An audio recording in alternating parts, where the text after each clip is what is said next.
People have asked me, well, if there was one thing that we could change that would make the biggest difference, what would it be?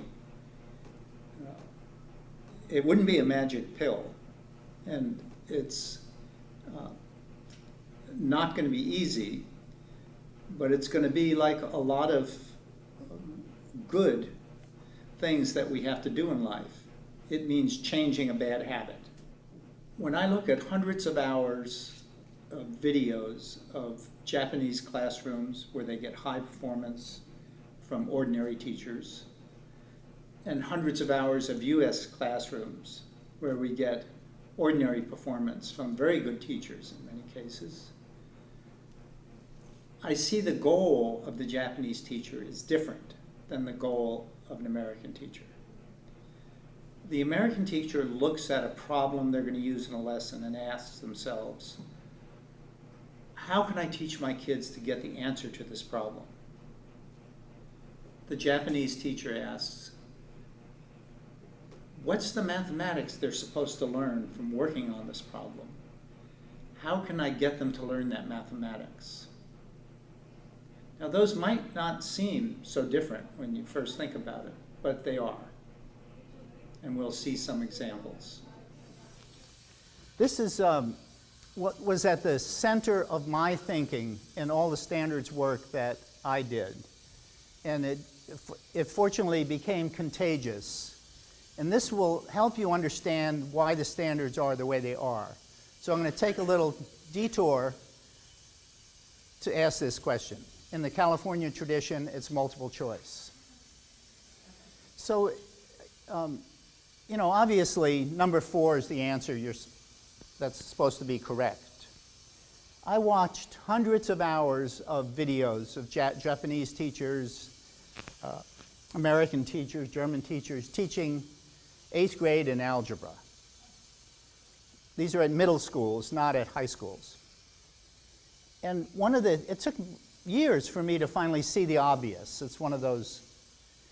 The American classrooms, even our best teachers, their goal is to teach the kids how to get the answer to today's problem. And that goal is the same if you're a traditional teacher or if you're a progressive teacher. It's about getting the answer. In the Japanese classroom, whether you're a good teacher or a bad teacher, they have the same distribution of teachers as we do. Every kind of people, really pedagogic geniuses to dullards teaching, just like we do. I mean, there's not a big difference in the pedagogy from the point of view of the teacher's capabilities. Their goal is different. American teacher, how am I going to teach my kids how to get the answer to this problem? The Japanese teacher asks, what's the math they're supposed to learn from working on this problem? How am I going to use this problem to teach that math? Answers, just so you don't quote me wrong, answers are essential. Correct answers are essential. This is not a talk against answers. But they're part of the process, they're not the product. The product is the math the kids walk away with in their heads and their ability to do stuff. Wrong answers are part of the process too. Time and again in the Japanese classroom, you'll see, Jen discovered an approach that doesn't work. Jen, explain your discovery to the class. Jen explains the discovery to the class. Does everyone understand Jen's discovery? Now let's all figure out why it didn't work. Jen, did you figure out why it didn't work? Let's figure it out. When you do, it's actually often easier to get to the math figuring out why an approach didn't work than why an approach did work. There's another reason they do this. We had a Japanese educator that we were working with, not for the standards, this was an earlier project, who criticized us for treating this situation as Jen's problem. Something wrong with Jen. Need to diagnose and remediate. That's not the first reaction in a Japanese classroom.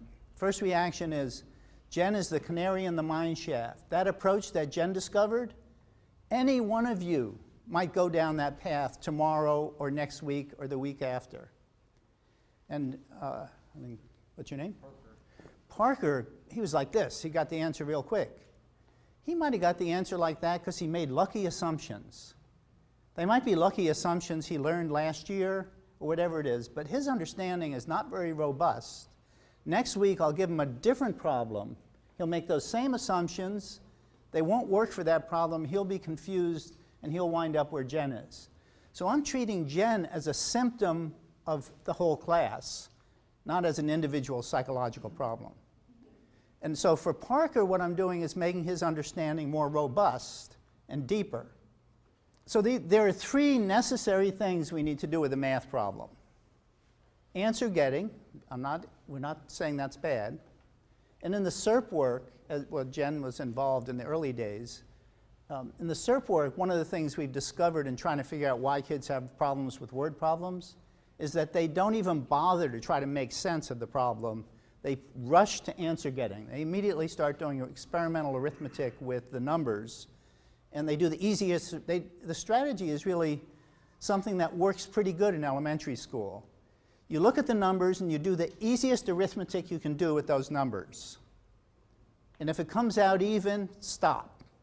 If it doesn't come out even, try the next easiest arithmetic. Keep doing it until it comes out even, then stop. That'll get you proficient on the CST in elementary school. But it trains them not to make sense of the problems. So we've devised techniques, I'll show you some, for delaying answer getting. And here's what happens. I'm a teacher. You're all over the place in terms of your preparedness.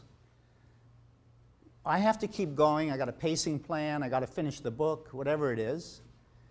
Not even half of you are prepared for today's lesson. So I got a problem that you got to get the answer right to. If I think my job is teaching you how to get the right answer, there's a lot of different ways to teach you how to get the right answer, a lot of different ways to get the right answer.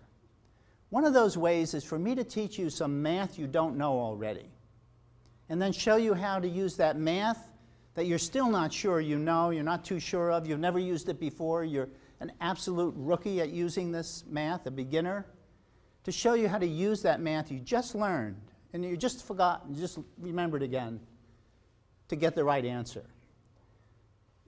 Some of you will pick it up right away. Some of you will struggle, get it a little wrong. This sounds like a classroom management mess. I'm not going that way. Another way I could do it is to show you how to get the right answer with math you already know, that's more reliable, and a few memory aids. That sounds better. I can keep the class together better. You can be producing right answers before the bell rings, and since you already know the math, it'll be more reliable. It's incredible when you analyze our textbooks, and it's even worse when you look in the classrooms, what a high percentage of what we teach kids is not mathematics, but answer-getting techniques. So it's a curriculum problem. The reason, mile wide, inch deep, we're teaching more topics than anyone else. We spend less time per topic than anyone else. I'll come back to that. Okay. But the kids are habituated to answer getting. To quote my own daughter when she was in high school, "Daddy, I don't have time to understand it. I just want to get it right on the test." And she went elsewhere. That's what she said as she was folding her book, taking her papers, and leaving to go call one of her girlfriends. A month later, she said proudly, "I know how to get a B in a math class without learning anything," which she did the rest of her career. She went on to college. She's successful and has two wonderful kids that are my grandkids. So here's that question, the difference. How can I teach my kids to get the right answer? How can I use this problem to teach the math they're supposed to learn from it? So let's just look at some examples. We've all taught adding fractions with unlike denominators. We all have methods. This is a common method. You may not recognize the name, but you'll recognize the method. Works like this. You draw the wings, and then you draw the body. You draw a plus sign for the antenna to remind you, a multiplication sign for the tail. Then you multiply on the wings. 4 times 1 is 4, you write it down. 3 times 3 is 9, you write it down. 9 plus, I remember, 4 is 13. Down here, I remember to multiply. 4 times 3 is 12. You write it in the tail. Answer, 13/12. Correct. Works every time. What the hell does this have to do with algebra? This is how the kids you're getting in algebra got past the fractions test when they were in 6th grade or 5th grade. But when you get them, they don't know fractions. How did they pass the test? They passed the test doing it like this. So this is not mathematics. This is answer getting. This is clutter in the curriculum. This takes 3 or 4 days to teach, gets them past this year's test or this month's test, wastes time. To teach them the mathematics they're supposed to learn when they're adding fractions with unlike denominator would take longer and would be harder for them, but you'd be teaching them algebra. This is Tim's. This is the easiest fraction item on Tim's, the easiest fraction item with unlike denominators. If you were a butterfly method, you'd be lost. So this problem, I put this up here because this is a good distinguisher. If it's an answer-getting tradition like this problem is a good detector. So in a lot of countries, 80–90% of the kids got this right. In some countries like ours, it was down around 20. So it was one of those toggle items. Here's one that's within our range. We teach, and the book does too, a whole chapter on setting up a proportion and cross-multiplying. Everyone loves it because the problems are hard. The kids can all learn this, get those problems right.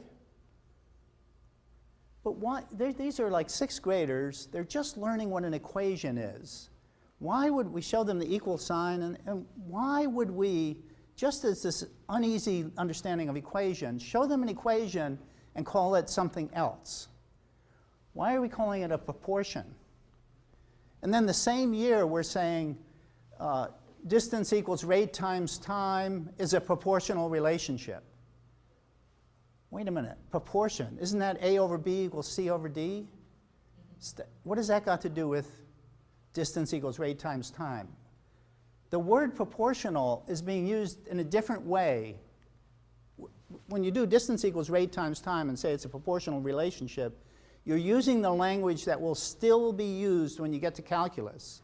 It'll be used in Algebra 1, it'll be used in Algebra 2, it'll be used in geometry. That usage of proportional, if they understand it, will serve them well. Setting up a proportion and cross-multiplying shows up again in chemistry, and then basically it's just an answer-getting method. Why not take a little extra time and say, set up an equation and solve? And in truth, all of those proportion problems, there are 9 simple equations that one could set up for every one of those problems. And only some of them look like, quote, proportion, unquote. They're equivalent. They're all proportional relationships.